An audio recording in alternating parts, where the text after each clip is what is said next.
Okay, so in this last part, we're going to talk about humility and openness to engagement. And I'm going to talk about just a few different things, mainly to conclude what we might think of as a relation between them, but also to broaden it out a little bit into two aspects that I haven't touched on very much before. One is kind of variations, really, in cultural practices which look very odd and very unhumble. One example, touching feet. Another aspect I haven't touched on very much before is the kind of what might happen within a single encounter and changes, fluidity within the course of humility, if you like. Okay, so the first thing I'm going to talk about is this most central aspect of engagement, which I mentioned earlier, was seeing the other as a person. But it's a kind of a complicated thing, this seeing the other as a person. Yes, it involves necessarily a degree of unselving, of appreciation of the other's personness, of openness to dialogue with the other, and therefore to difference, and of involvement of yourself of some kind, in some way, in order to create the connection which allows what they called mutual sighting. Okay, it involves all of those things, but personhood, seeing the other as a person, has multiple levels and dimensions, and your seeing of the other person as a person could be of different aspects or levels of their presented selves. So you could grasp and process the other's words with recognition, think of them as a thinking and speaking person. You could ignore their intended communications and be overwhelmed instead by the emotion in their posture and demeanor.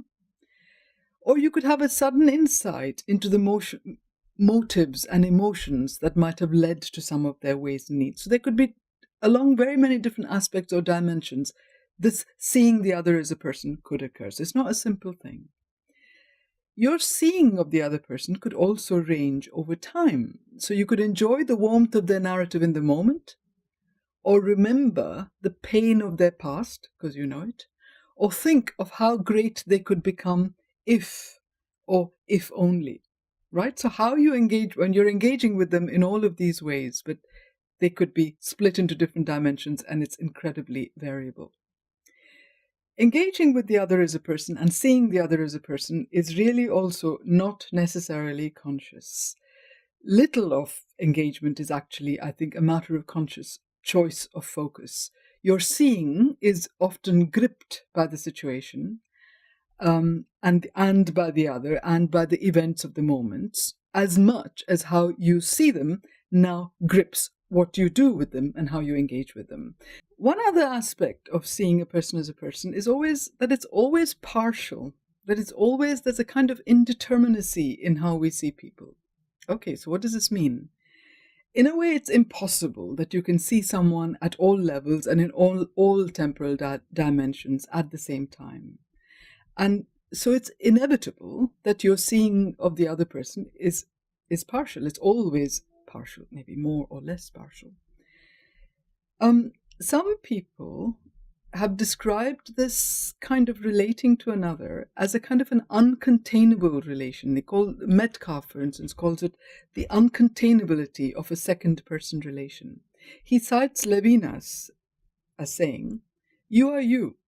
In this sense, one can say that the face is not seen. It is what cannot become a content, which your thought would embrace. It is uncontainable. It leads you beyond." So it's kind of like a doorway, the you, the face, the person that you are seeing. And it's very close to what Sartre and others have termed indeterminacy in relations with persons. The person that you're seeing is never quite there fully. Not only can you not see the person fully, but the person themselves are always on the verge of becoming, to some extent, becoming what they're going to become in the next moment because of the way this engagement is going.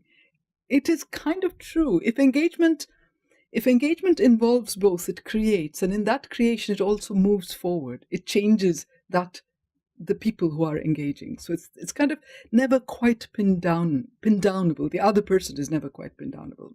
They're always open and they're always changing in the moment, depending on how you engage or not engage with them.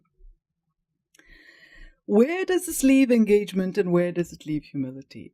Perhaps it's this partial seeing which is responsible for the plasticity and flux of engagement and what Buber called confirmation of the other person. In other words, confirmation of what they could be, rather than mere acceptance of what they are, right? So there's some kind of an almostness which is necessarily present in engagement. It's necessarily present in seeing the other person. And maybe it is necessary also for humility. I was going to give you an example of one more thing, of a single encounter which struck me very much when I experienced it. And it struck me as not only how impossible it is to separate humility from engagement sometimes in encounters, but it's also how quickly and how rapidly they can change with things that you don't normally think of as having anything to do with humility. This was an encounter with someone with whom I had had a disagreement, and someone I had been very close to, but with whom I'd had a very painful disagreement. And then there was a kind of a distancing and a separating and a cessation of contact, except sort of intermittent contact. At some point, the contact resumed because of circumstances, and they necessitated it. The engagement after that contact resumed was initially not 100%. Certainly on my side, there were reservations and a kind of an unwillingness to completely let go. So there was a kindness, but there was some reserve. There was a formality.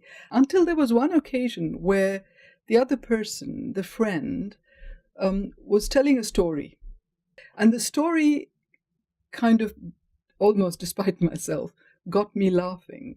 And there was, in that moment of laughter, there was a connection which it felt at that time as if I was suspending my, actually, I suppose you could call it an arrogant withholding of myself and letting go, despite the fact that we still didn't see eye to eye. Despite that fact, I suspended my arrogant withholding of myself and let go to allow engagement. Okay, so things go on and things change, but this kind of moment is not unfamiliar, I think, to most of us. And it kind of illustrates things can change for completely trivial, minor, unexpected reasons and make this contact. This contact is both engagement and it involves a kind of humility, of not getting stuck up yourself, as it were. There was just one more thing I wanted to talk to you about, which is this culture thing. I was at a wedding in India recently, and it was a grand society wedding and so on. But one aspect of it was both very familiar and unexpectedly moving, which is after the wedding, the bride and groom traditionally go together and touch the feet of all the elders. So somebody takes them along and they both bend down and touch the feet. And in one sense, you could see this touching of feet of these elders as a kind of abasement, accepting of a positional inferiority. They are older, so I have to touch their feet. And culturally, it isn't anything to do with abasement. But in another sense, it was very much of an attitude of respect for the fabric that they are all in. And I thought, is that humility? Is it not humility? It is certainly engaging with the fabric, but there is, in this acceptance of your part in a bigger fabric, there was such a powerful acceptance of not being special in yourself that you cannot bow your head. And I thought, yes, that is humility. I mean, you can call it just a cultural practice, and therefore it's not individual humility. Or you can call it's an institutionalized kind of humility, which when done with the right feeling is a powerful example of the different forms that humility can take. Okay, to sum up then. In many of our everyday interactions, it's often impossible to separate humility from engagement. They merge, they coexist as the same phenomena sometimes, changing from event to event within the same conversation sometimes. Our conceptions of each, however, differ. We think of humility more in situations of real or imagined conflict, differences of beliefs or opinions, dissonance of emotion, or inequality of status. The two terms are not synonymous, right? I mean, terms mean what they mean because of the way we use them, but we don't use them exactly synonymously. but nor are they entirely different substances or different relations. And it's unhelpful to think of the essence of humility as something different from the essence of engagement. What matters, I think, for our understanding of humility is that it is a fundamentally affective relational process, and it is really evident in the most ordinary of everyday instances. And to a large extent, the distinction between the two is one of situation and construction. So you might argue it's like a situational framing. In certain situations, this term becomes more applicable, in certain situations, the other. Okay. So they are kind of overlapping and indistinct and vague, but so close that thinking of them apart is you're losing the essence of both. Last point. I was thinking about unselving, and I was also thinking about sometimes when things go really well in engagement with another person, you're also unothering the person. You're not just thinking of me and just the other, but it could be that you're not just thinking of you and the other person, but you're thinking really of both in relation in a bigger fabric, of something beyond.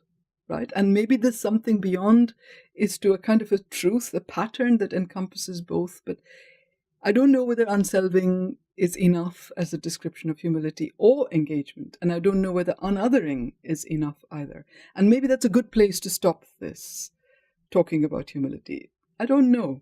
I know they relate. I don't know quite exactly how.